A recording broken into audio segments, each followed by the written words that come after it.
Hello, we are starting week 6. You shouldn't be sort of brain just full of stuff about places that you might want to visit, that you're going to do some research about and talk to people. And interesting comments on the Padlet about thinking about place as a living thing. Yes, a couple people mentioned history. History is important, and it's something we don't think about when we think about place. So let's keep reading. By the time you see this, you will have read and peruse off. I can make my cat move. That article about place as a living thing. Some examples of these featured profiles that I'm looking for. And then how to write the assignment on how to write your feature profile, which has got several things in it. Now, the thing that needs to be explained a little bit maybe is the nut graph. It's the point. It's the little paragraph that says, what's the point of this? And you probably, I always say for people who are writing a feature, my journalism students, you can't really write this until you get most of it written, because you may not know what their organizing idea is. And that's what a nut graph is all about, is saying, this is the big thing that I learned from this. This is the thing I'm taking away from it. And sometimes we don't know what it is until we're getting into the writing. And when I write, half the time I don't know what I'm writing about. I have to give it to my writing group and say, what did I just write about? What's the point of this? And they'll usually tell me. So if you have trouble when you get there figuring that out, we'll get all this stuff up in the Google Drive and we'll workshop it together. Or you can always ask me on Slack or whatever. So that's the one thing about that one. And I'm going to go ahead and share the screen and we'll go over there and look at it maybe. And again, I have one session up, but not the other one. And so here we go. So I have to move this down because things get in my way. All right. So if we go over to peruse all and we look at how to structure your feature article, there's this little guy and it's giving me a hard time. Let me just go ahead and open this. And my server's gone away. All right, so tips, some people are already looking at them. And this is the basic structure of an article. The beginning, got an interesting opening, which you may not know until you get all your research and talking to people done anyway. It could be a quote, could be a fun fact, it could be a bit of dialogue. And the middle with as much story and research as you want to put in there, and then the ending, which kind of, as you'll see in those, at least the profile from the Times, it circles right back to the beginning, goes back to that particular, that place and what's going on in the beginning of the article. So here's the nice formula. Here's the nut graph. Okay, so if you start your article with something fun, your profile, and then you go to the second paragraph that says, well, this is the big thing that I took away from it. Right, this is, again, this is my organizing idea that you're not going to know going into doing the research what you're going to find. So this is, this is a process of discovery. Doing a feature article is a process of discovery. So that's what this is all about, right? And this is how do I write that paragraph. Here's some more, and I'm not going to look at these yet, but I'm going to look at them tomorrow and the next day, and because you people are a little bit ahead, and that's fine. But this is what this one is about, and this is just a repeat. And then the next part is, okay, just a bit about some really good suggestions about how to describe a place using the senses.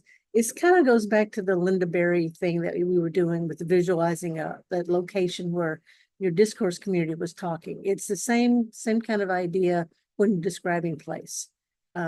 So these are important for that one.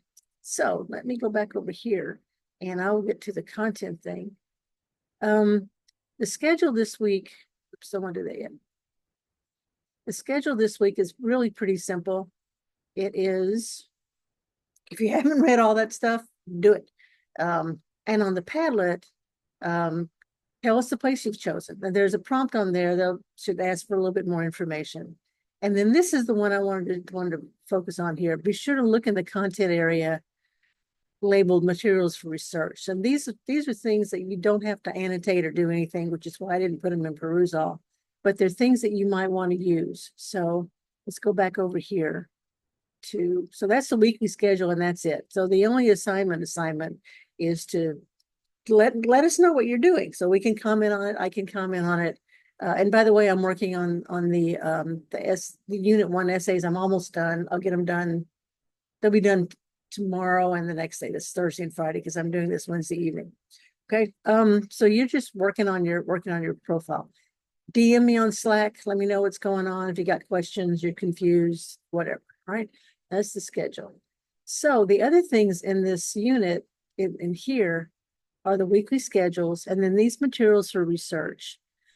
This is and you can download all of these. They're set up so that you can download them. So this guideline, right? Just some general things to think about when you're putting together how you want to go about gathering information.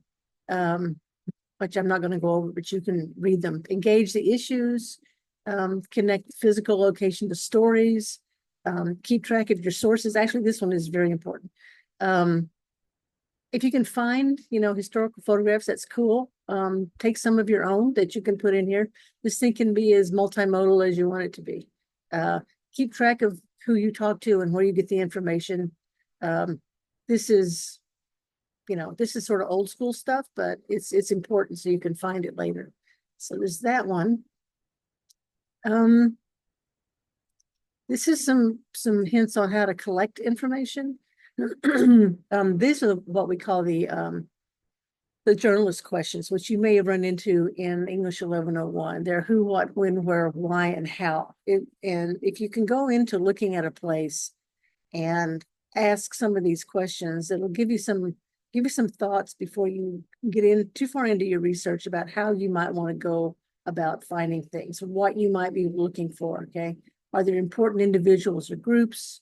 What things go on there? When was it built? How long has it been there? How does it connect to local history or national history or whatever? It may not. That's okay. Why do people use this place? Okay. So if you go through these questions, it can give you, a good start on the kind of information you're going to be gathering this week and next. This is all about field research, about site visits and interviews. Site visits just means go there, take notes. Here's some suggestions on what to look for. Okay. Again, I'm not going to read them all, so you can download this or read it on the screen and read it at your leisure. Take time to examine the appearance of the place, take some photos if you want, understand how it relates to its surroundings. If it's like the corner store, what else is on that block? What else is around there? See if you can get behind the scenes, which means essentially talking to people who are around. If you're at the corner deli, we may, strike up a conversation with people. That's fine. Photos if you can, and then interviews. And here's some ideas about interviewing and how to conduct an interview. The hard thing about interviewing somebody is that it's really easy for us to come up with ideas or questions that people answer yes or no to. Those don't help you. You need to what can you tell me about this, or how does this place fit into your life? Okay, what are your memories? So these are some pretty good questions to ask people. Not the yes or no. Excuse me. So there's that, and here's some more. This is just a little practice about a little bit about how to practice active listening, right? Which means just engaging with people and talking to them. Nothing very exciting about that, but you need to listen when you're interviewing people. You can't always be thinking about what else you're going to ask them. You have to pay attention to them so they know you're interested in what they're saying, which you better be, or you wouldn't have asked them in the first place. And then, be willing to go forward to another question if you want to, based on what they're saying now. Photos, ask them if they mind if they take a photo, if you take a photo with them in it. If they say no, don't take it. That's a bunch of stuff. That's copyright stuff. Okay, so don't do that. And then here's some things about how to sort of evaluate what you've gotten, which you probably will want to do after the fact. When you kind of compare all the stuff you've got, Who are these people? What are the different people? What's the different information? Okay, and then this is just some other sources that you may want to get to that are just in this toolkit. If you want those, so that's the collecting information. And then this one, developing themes. Now, theme is really just, again, what you kind of come up with after you've been doing this for a while. You'll start to see kind of what we in screenwriting we call this a through line, an organizing idea, a big thing that kind of ties all the people and the history and the place together. That's what they mean by theme here. Don't obsess about it because it's not that important, certainly not right now. If you don't come up with some big theme, don't worry about it. You know, you'll write your draft, and then we'll workshop it together. And other people, like I said, other people may know what your point is, your theme is, the organizing principle, the big aha takeaway moment, and you may miss it, and that's normal for writers. So just don't worry about it. But this is about how to think about theme if you want to. And then this last one is questionnaire. Okay, some questions you can ask people when you're actually doing an interview. Again, we'll give you some other ways to ask them questions about the place and their connection to the place that won't just give you yes or no answers. There's a few of them, but you know, most of it are how and what and why and where and when questions. So again, these are some things to read through before you talk to people. This number 7 is a really great set of questions, particularly if you're talking about a neighborhood or something where a lot of people congregate. So don't neglect the materials for research part in the content area, okay? Because they're right here. Materials for research. And then here's the link to the Padlet. So here's the whole thing. Whole Unit 2 thing. It's the schedules. You'll see in week 6 and this week and week 7, it's mostly just working on this thing. All right, that's pretty much what we'll be doing. There'll be a couple of things to do week 8, but right now you're just figuring out how you want to approach collecting your information, how you may want to organize it, the things you're learning, you know, sort of leave yourself open to happy surprises. That's the best part about research, is that you never know what you're going to find. And don't ignore something just because it doesn't seem to fit in with your pre-existing notion of what you think this place should be or the people who were involved with it should be like. Here's the materials for research, and here's the Padlet links. And this is not for a while, and this actually is wrong. It's wrong. It's not right. I got to go back and fix it. Okay. Actually, I think this is correct now. November 6th. Yeah, that's right. So this is correct, but we'll get there. We're not there yet. So, I think that's all there is to it. The Padlet for this one, again, it's got a little prompt, okay, about what you need to leave on this Padlet. You know, put your name in the title. Why did you choose this place? What do you know about it? What do you hope to learn about it? Are you going there in person? Are you going there virtually? Where do you think you can find more information?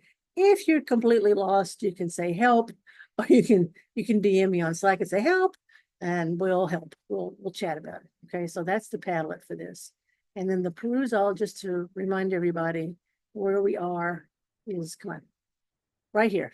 All these things were due next week. It says next week, but I just put them up here because we're going to be using them for the rest of this unit. So you should have already read Why Place Matters. You should have already read them. If you haven't, go read them. I see there are a lot of comments already, so that's good. And I think that is unit 2. Again, I'm working on the unit 1 essays. I'll have those posted. And if you have questions, enjoy this. This can be a lot of fun. If you have questions or you get stuck or anything comes up, DM me, send me an email. We'll work through it. It'll all be good. So having said all of that, and get it to stop sharing, I will wish you all a good week, and let me know if you have problems. Bye.